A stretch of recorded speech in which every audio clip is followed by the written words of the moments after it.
Morning friend, मुश्किलों से भाग जाना आसान होता है। हर पल यहाँ जिंदगी का इम्तिहान होता है और डरने वाले को कुछ नहीं मिलती दोस्तों, और लड़ने वाले के कदमों में जान होता है। जी हाँ फ्रेंड, जमीन पे आकाश पैदा कर, एक नया विश्वास पैदा कर। अरे मांगने से कुछ नहीं मिलेगा दोस्तों, तू भी अपना इतिहास पैदा कर। 4 तारीख की डेट और आज इस वजह से शिक्षक नियमावली पर लग गई है रोक। जी हाँ फ्रेंड, क्या कुछ है वजह? कई सारे केसेस जो है टेग हुए हैं। टोटल 11 केस पर जो है सुनवाई हुई और इन सारे केसेस में जो जो बड़ी वजह निकल करके आ रही है वो है सभी वजहों पर बातेंगे। तो सबसे बड़ा है कि 4 बजे जुलाई को रद्द हो सकती है नियमावली, लेकिन रद्द नहीं होगी, स्टे लगेगा, क्योंकि शिक्षकों के द्वारा जो केसेस किए गए हैं। जी हाँ फ्रेंड, जो 11 केसों की सुनवाई होगी, बताते चले आपको कि जनगणना पर भी आज सुनवाई हुई है। तो उन 11 केसों में से जो बातें निकल करके आ रही है, तो शिक्षकों के द्वारा जो केसेस किए गए हैं उन पर जो मुख्य मुद्दा है, उनको ये राज्यकर्मी का दर्जा, तो ये राज्यकर्मी के दर्जा पर जो है नियमावली पर रोक नहीं लगेगी। जी हाँ फ्रेंड, बात कर लेते हैं जो शिक्षक अभ्यर्थियों के द्वारा केस किया गया है उन पर जो मुख्य मुद्दा है एस्टेट को लेकर के। जी हाँ फ्रेंड, एस्टेट में जो बहाली हुई थी उसको लेकर के नियमावली पर रोक लग सकती है। जी हाँ फ्रेंड, तो देख लेते हैं ये वजह है। जो कई सारे वजह हैं, पटना हाईकोर्ट का जजमेंट भी था कि ट्रेंड शिक्षकों से परीक्षा नहीं ली जाए।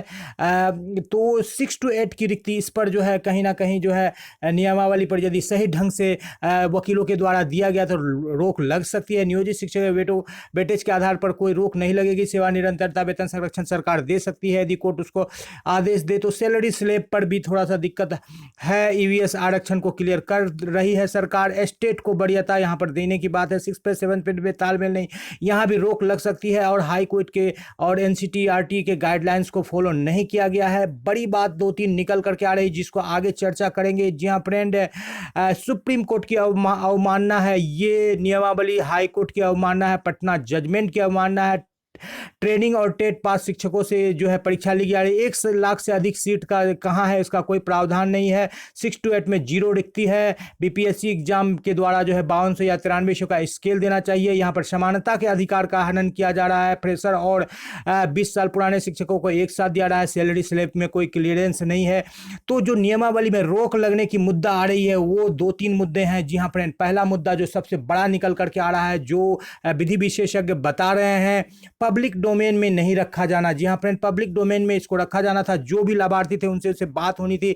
स्टेक होल्डर से भी बातचीत नहीं की गई है, चाहे शिक्षक अभ्यर्थी थे चाहे शिक्षक लोग थे जो इससे लाभान्वित होने वाले थे या इससे संबंधित थे उनको। और सबसे बड़ा मुद्दा, यदि इस पॉइंट को जो है शिक्षक अभ्यर्थी के वकील अच्छे तरह से रख ले, जिनका उनको कहना है, क्योंकि फंडिंग वगैरह का भी अभाव है। जो शिक्षक अभ्यर्थियों के द्वारा जो केस किए गए हैं उन केसेस में जो है जोश कम और होश कम और जोश ज़्यादा है, तो उससे तो केस जीता नहीं जाता है फ्रेंड। तो 38,000 जो एस्टेट जिनका रिजल्ट निकाला गया था सरकार के द्वारा मेरिट के आधार पर कि उनको नौकरी दी जाएगी, तो ये सबसे बड़ा फैक्टर है। इस फैक्टर को सही से रखा जाएगा तो इस फैक्टर पर बिल्कुल नियमावली रद्द हो सकती है। शेष जो है शिक्षकों के द्वारा जो केस किए गए हैं राज्यकर्मी के मुद्दा पर, वो नियमावली को रद्द नहीं करा सकती है। भले ही सरकार उसके लिए कुछ बीच का रास्ता निकाल सकती है। सरकार 6000 से अधिक केसों के जवाब देने में हाँप रही है। हो सकता है 1-2 केस की और जवाब बढ़ जाए। सरकार पर मानहानि का भी मुकदमा हुआ है, लेकिन सरकार का जो है, सरकार की तरफ से जो गलती की गई है वो है बड़ी गलती, जो कि बार बार नियमावली में संशोधन किया जा रहा है। तो इस तरह से ये खुद बखुद नियमावली पर एक अंगुली उठ रही है कि ये नियमावली अपने आप में पूर्ण नहीं है। अभी भी इसमें कई सारे जो है दिक्कतें हैं, कई सारे जो है लूप होल्स हैं जो कि नियमावली पर रोक लगा सकते हैं। जी हाँ फ्रेंड, तो एस्टेट का मुद्दा जो है सबसे बड़ा मुद्दा है। पब्लिक डोमेन में नहीं रखा जाना, स्टेक होल्डर से राय नहीं लेना जाना। आरटीआई में भी सीटों को जो बातें कही गई है, जितनी सीट उतनी वैकेंसी नहीं निकाली गई है। 6 to 8 के सीटों को जो है गौण कर दिया गया है। जी हाँ फ्रेंड, और समानता के अधिकार का हनन किया गया है। वेतन संरक्षण, वेतन सेवा निरंतरता नहीं दिया गया है। कोई स्केल नहीं है फ्रेशर और पुराने शिक्षकों को एक साथ रखना, यानी कि समानता के अधिकार का हनन। बजट में प्रावधान नहीं, 1 लाख से अधिक सीटों को गौण कर दिया गया है। खा गई है सरकार। पटना हाईकोर्ट के पुराने जजमेंट को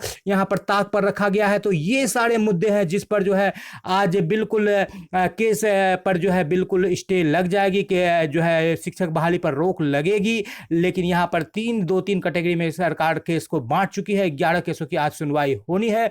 जी हाँ फ्रेंड, तो इसी उम्मीद के साथ कि कुछ गुड न्यूज आए और आपके बीच फिर हाजिर होंगे। जय हिंद, जय भारत, वंदे मातरम।